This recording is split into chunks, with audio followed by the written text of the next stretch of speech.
Dear student, today I would like to discuss about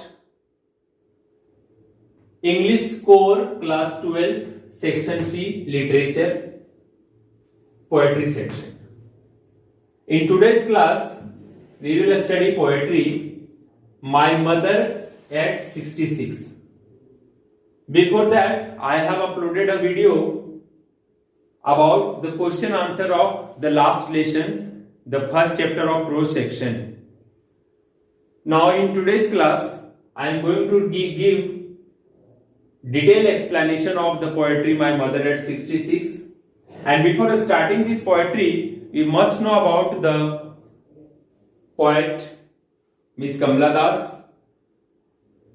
At first, we have to discuss about the poet.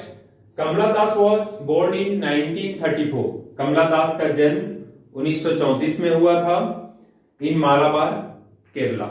Kerala राज्य में मालाबार एक समुद्र के किनारे सटा हुआ इलाका है, तटीय इलाका है, वहीं इनका जन्म हुआ था।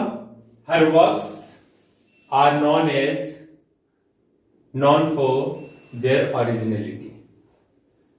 कमला दास का जो वर्क है, इनके द्वारा जो लिखा गया चीज है, वो वास्तविकता के लिए जाना जाता है। She has published many novels and short stories in English. इन्होंने अंग्रेजी में बहुत सारे नॉवेल्स और शॉर्ट स्टोरीज पब्लिश किए हैं। अंग्रेजी के अलावा इन्होंने मलयालम भाषा में भी कविताएं लिखी है। She is a sensitive writer, ये बड़ा ही संवेदनशील लेखिका रही हैं। और अगर कमला दास के बारे में बात किया जाए माय मदर एट 66 के संबंध में, तो कमला दास ने इस कविता में मानव जीवन की कठिनाइयों के बारे में वर्णन किया है कि मानव जीवन की क्या कठिनाइयां होती है। कहता है ageing is a natural process, उम्र होना एक प्राकृतिक पद्धति है। आज जो बच्चे हैं कल बड़े होंगे, जो कल बड़े हैं वो बूढ़े होंगे, और जो बूढ़े हैं वो एक दिन मर जाएंगे। और इस प्रकार ये सृष्टि का जो चक्र है चलता रहता है। तो उम्र होना और बढ़ना एक नेचुरल प्रक्रिया है। हैव यू एवर थॉट, क्या आपने कभी सोचा है, क्या आपने कभी ये सोचने की कोशिश की है what our elderly parents expect from us, कि हमारे बुजुर्ग माता पिता हमसे क्या उम्मीदें पाल बैठे हैं। इसको सोचने की जरूरत है।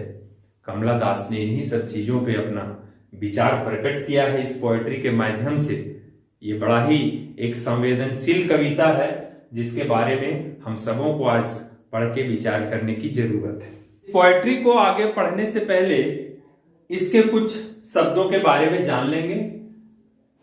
हमने वर्ड मीनिंग में सामान्य और कठिन दोनों शब्दों को शामिल किया, क्योंकि सनद रहे कि ये जो वीडियो है सिर्फ ऐसे बच्चों के लिए नहीं बनाई जा रही है जो औसत से अच्छे हैं, बल्कि वैसे बच्चों के लिए भी बनाई जा रही है जो औसत से पढ़ाई में पीछे हैं, नीचे हैं।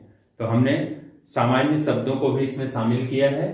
बिसाइड, बिसाइड का मतलब होता है next to, by the side of, यानी बगल में, यानी जहां है उसके बगल में।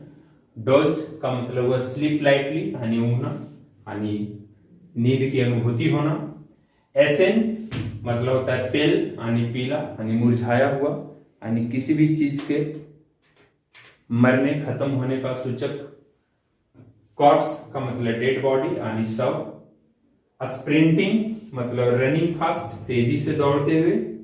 और मेरी, जैसे मेरी क्रिसमस कहा जाता है, तो मेरी मीन्स हैप्पी, यानी प्रसन्नचित्त। Spilling out means tumbling out, यानी छितराते हुए, बिखरते हुए। सिक्योरिटी मतलब सेफ्टी, सुरक्षा। यार्ड मतलब length, a little less than a metre, 1 metre से कम की दूरी।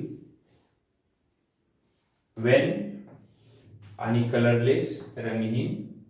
एक का मीन्स पेन, पीड़ा, दर्द। तो इस प्रकार ये जो महत्वपूर्ण शब्द थे उसके अर्थ को मैंने बता दिया, और मैं उम्मीद करता हूं कि आप लोग इसको समझने के पहले इन शब्दों को बारीकी से सीख लेंगे, और जब ये शब्द जान जाएंगे आपको लेखिका के बारे में यानी पोएट के बारे में जानकारी दे दी गई, कमला दास के बारे में। उसके बाद ये पोएम किस चीज के ऊपर है उसके बारे में बता दिया गया। अब महत्वपूर्ण शब्दों के बारे में भी जानकारी दे दी गई। अगले क्लास में आप लोगों को इस पोएट्री के बारे में लाइन बाय लाइन पढ़ाया जाएगा, और उसके बाद इसके अर्थ को समझाने के बाद, इस कविता के अर्थ को पूरा बारीकी से समझाने के बाद इसका प्रश्न उत्तर भी दिया जाएगा, ताकि आप लोगों को कहीं भी किसी भी प्रकार का समस्या का सामना ना करना पड़े। जी धन्यवाद।